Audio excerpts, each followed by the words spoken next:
आपला देश, भारत, नक्की आहे तरी काय? तो फक्त एक जमिनीचा तुकडा आहे की त्यापेक्षा बरंच काही? याचं उत्तर मिळतं भारतीय संविधानाच्या पहिल्या भागात. चला तर मग आज आपण याच भागाचा शोध घेऊया, जो फक्त आपल्या देशाची ओळखच नाही, तर आपला नकाशा कसा बनतो आणि कसा बदलतो हेही ठरवतो. तर मग चला या प्रश्नाच्या अगदी मुळाशी जाऊया. भारताचा नकाशा जो आपण पाहतो तो दगडावरची रेष आहे की तो बदलू शकतो? आणि या सगळ्याचं उत्तर इंटरेस्टिंगली दडलंय संविधानाच्या पहिल्या फक्त 4 कलमांमध्ये. चला ती एक एक करून उलगडून पाहूया. तर या शोधाची सुरुवात होते कलम 1 पासून. हे कलम आपल्या देशाला त्याची सगळ्यात मूलभूत ओळख देतं. संविधानाची पहिली ओळ किती पॉवरफुल आहे बघा. इंडिया म्हणजेच भारत. ही फक्त 2 नावं नाहीत, ही एका राष्ट्राच्या ओळखीची घोषणा आहे. यात आधुनिक इंडिया आणि आपला पारंपरिक भारत या दोन्ही नावांना समान दर्जा दिला गेला आहे. पण नावापेक्षाही जास्त महत्त्वाचं आहे ते पुढचं वाक्य, की भारत हा राज्यांचा संघ म्हणजेच युनियन ऑफ स्टेट्स असेल. एक मिनिटं, इथे राज्यांचे महासंघ म्हणजे फेडरेशन हा शब्द मुद्दाम टाळला गेला आहे आणि यामागे खूप मोठं, खूप खोल कारण होतं. म्हणजे बघा, आपले संविधान निर्माते एकदम क्लिअर होते. त्यांना सांगायचं होतं की भारत हा काही राज्यांनी एकत्र येऊन केलेला करार किंवा ॲग्रीमेंट नाहीये, तर भारत हा एक संपूर्ण अविभाज्य एकक आहे. म्हणजेच राज्ये याचा भाग नक्कीच आहेत, पण त्यांना यातून वेगळं होण्याचा कोणताही अधिकार नाही. आणि ही एक ओळ, अरे वाह, या संपूर्ण विचाराला इतक्या सुंदरपणे मांडते.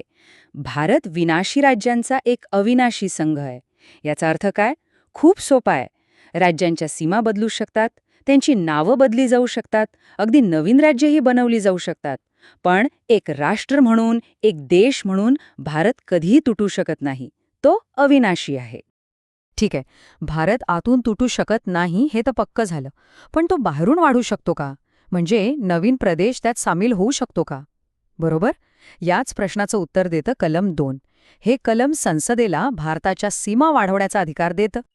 तर ह्या कलमामुळे आपल्या संसदेला 2 भारी अधिकार मिळतात.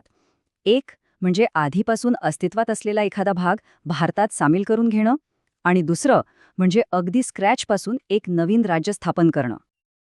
आणि हो, ही काही फक्त पुस्तकातली गोष्ट नाहीये, हे खरंच झालंय. आठवून बघा, 1961 मध्ये गोवा, दमण आणि दीव पोर्तुगीज राजवटीतून मुक्त करून भारताचा भाग बनवण्यात आले.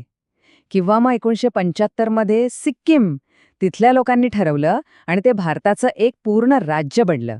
ही दोन्ही कलम 2च्या पॉवरची एकदम परफेक्ट उदाहरण आहेत. बरं, ही तर झाली बाहेरून नवीन प्रदेश जोडण्याची गोष्ट. पण देशाच्या आतल्यात नकाशा बदलण्याचं काय? हो, आणि हीच ती शक्ती आहे जी आपल्याला कलम 3 मधून मिळते.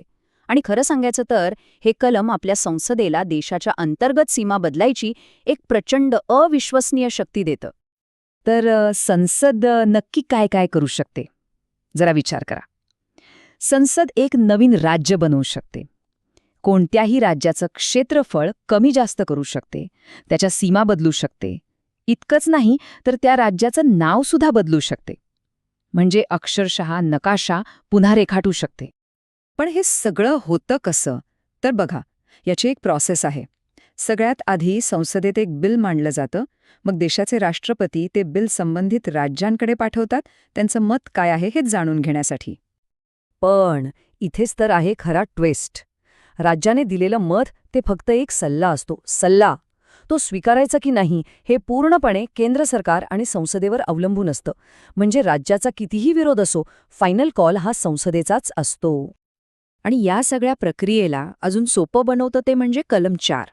ते सांगतं की देशाचा नकाशा बदलायला कोणतीही किचकट घटना दुरुस्ती करायची गरज नाही. हे काम संसदेत साध्या बहुमताने होऊ शकतं. किती सोपं केलंय बघा. आणि या शक्तीचा वापर आपल्या देशाच्या इतिहासात खूप वेळा झालाय. 1956 मध्ये भाषेच्या आधारावर अख्ख्या देशाचा नकाशा बदलला. मग 2000 साली छत्तीसगड, उत्तराखंड, झारखंड ही 3 नवीन राज्य तयार झाली.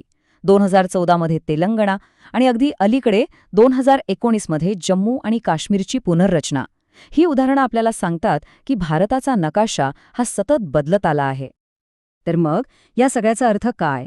संविधानाचा हा पहिला भाग आपल्याला नेमकं काय सांगतोय? चला, याचे जे मुख्य मुद्दे आहेत ते एकदा पटकन बघूया. तर 3 गोष्टी कायम लक्षात ठेवायच्या आहेत. 1. भारत हा राज्यांचा एक अभेद्य संघ आहे, कुठलाही करार नाही. 2. कोणत्याही राज्याला यातून बाहेर पडण्याचा अधिकार नाही. आणि सगळ्यात महत्त्वाचं 3. भारताचा राजकीय नकाशा बदलण्याचा अंतिम अधिकार फक्त आणि फक्त संसदेकडे आहे.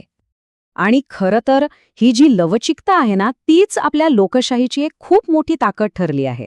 यामुळेच आपला देश बदलत्या काळानुसार, लोकांच्या आकांक्षांनुसार स्वतःला ॲडजस्ट करू शकला आहे. पण जाता जाता एक विचार मनात येतो, संविधानाने दिलेली ही नकाशा बदलण्याची जी लवचिकता आहे, ती पाहता भविष्यात भारताचा नकाशा आणखी कसा बदलू शकेल, हा प्रश्न आपल्याला आपल्या देशाच्या सतत बदलणाऱ्या स्वरूपाची आठवण करून देतो, नाही का?